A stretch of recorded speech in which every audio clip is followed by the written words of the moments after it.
A roller coaster thrills thousands of riders every day it operates, millions in a year, and tens or even hundreds of millions of riders in its lifetime.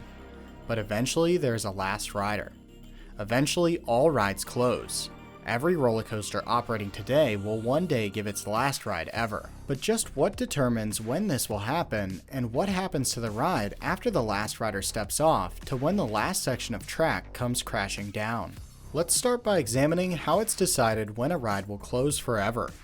We'll be specifically using the case of Wicked Twister, formerly at Cedar Point, throughout this video, but know that what I'm discussing applies to all rides and will be slightly different depending on the attraction. A park considers multiple factors when deciding if a ride will close or remain open. Two of the most important of these factors, though, are ridership and operating costs. Ridership refers specifically to the amount of people riding a ride in a given amount of time. This is often broken down into the number of seats filled, as some rides may be very popular but have a low capacity.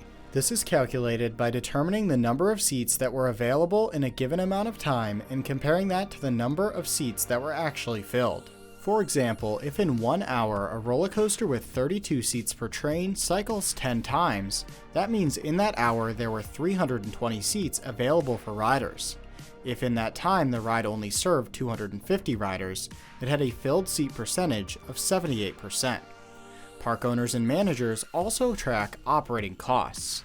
If a ride's manufacturer goes out of business or stops producing parts for a ride, the operating costs on the park will increase. Operating costs will also be high if a ride requires a lot of staff to run or demands a lot of utilities. Operating costs and ridership are closely related when determining if a ride will be removed. A ride with low operating costs but also low ridership may stick around for a long time. Think of a ride like a carousel. These rides have extremely low operating costs but also do not get many riders. It makes sense for a park to keep a ride like this. Some rides may also have high operating costs but also high ridership. Think of a ride like the original Top Thrill Dragster. But then there are some rides with high operating costs and low ridership. This was the case for our example ride, Wicked Twister. This ride had seen declining ridership over the past few years leading up to 2021. The ride also used a high-tech for the time magnetic launch system that by 2021 was both expensive to maintain and expensive to operate, using huge amounts of power each time a train was launched. With low ridership and high operating costs, the ride was an obvious choice for removal. In late summer 2021, the park announced it was closing for good just 1 month later in early September. 1 month to the final ride, not many changes will be happening to the ride itself. It will receive all regular maintenance and be operated normally. It may have extra events scheduled for riders or employees to get their final ride. Behind the scenes, managers will find new locations for the ride's crew, long-term maintenance will be canceled, and plans will be made for the ride's parts. On closing day, the ride itself will usually give last riders a chance to experience the ride one last time with some kind of event. After the last guest's ride, a train or a few trains of employees will ride. After that, the ride will be closed for good. The ride's crew will collect cleaning supplies, training materials, and any of their belongings, as well as everything else left over from the daily operation of the ride. They'll then say goodbye one final time. After they're done, park operations will never touch the ride again.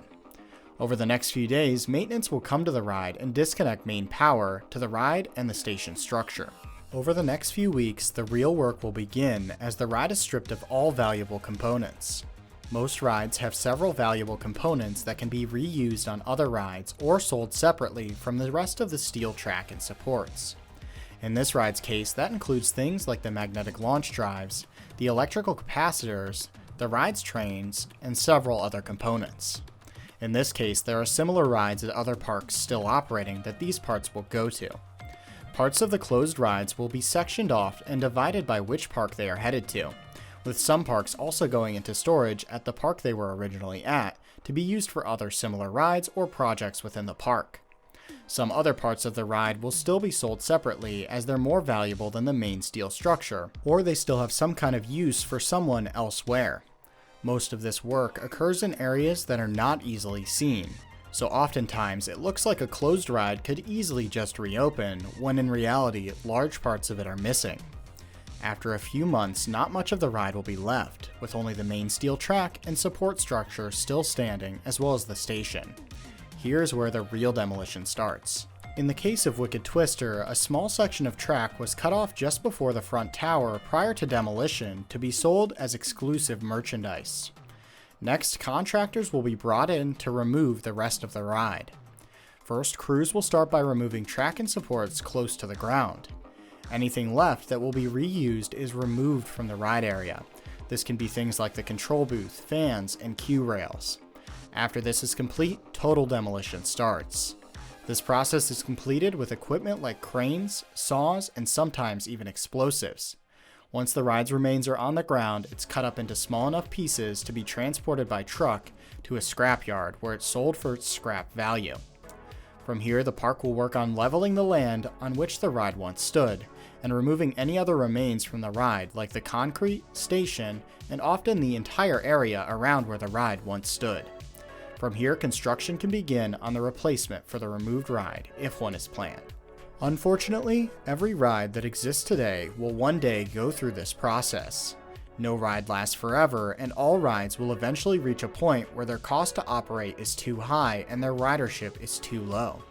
It's often said in the industry that people vote with their feet, and this is a commonly followed rule. If lots of people ride an attraction with a high cost to operate, it will likely last for quite a long time. But once ridership drops off, it doesn't have long left. It's also important to remember that parks are a business and not some evil entity designed to destroy your favorite childhood ride. There are real people behind these decisions with real information supporting their decisions. Even if it sometimes seems random or unfair, these people see the full picture that you cannot see. I know it can be sad to see a ride you love removed, but remember that it's always done with sound knowledge and the idea to keep improving the park that you enjoy. As always, thanks for watching this video. Let me know what other ride information or ride safety related videos you would like to see made in the future. See you next time.